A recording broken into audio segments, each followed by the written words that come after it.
तुम सब यहाँ विद्या ग्रहण करने के लिए आए, परंतु विद्या ग्रहण करने से पहले ये आवश्यक है कि अपने शरीर को स्वस्थ रखने के उपाय सीखे जाएं।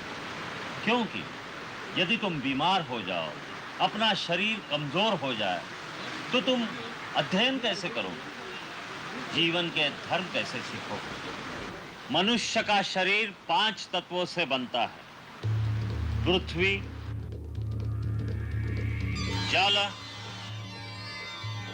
अग्नि, आकाश और वायु। ये 5 तत्व अगर संतुलन में रहे तो शरीर स्वस्थ रहता है। मनुष्य के शरीर पर जिन चीजों का असर होता है वो है उसका खाना पीना, वातावरण, उसके विचार, उसका आचरण।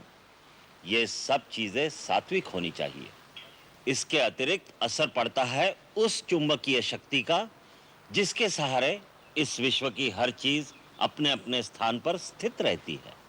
आकाश में जितने तारे तुम देखते हो वो सब एक दूसरे की आकर्षण शक्ति के कारण ही अपनी अपनी जगह स्थिर रहते हैं।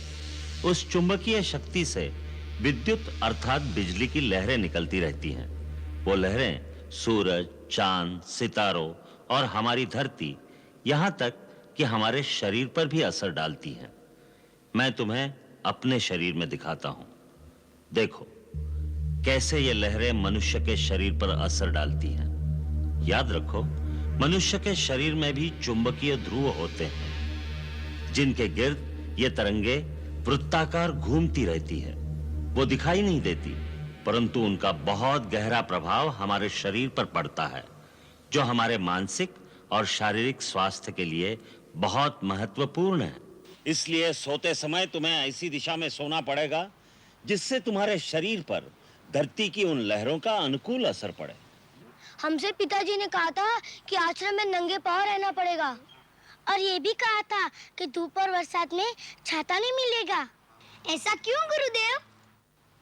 क्योंकि गुरु का कर्तव्य है कि वो अपने शिष्यों को मजबूत बनाए ताकि जीवन में हर परिस्थिति का वो सामना कर सके।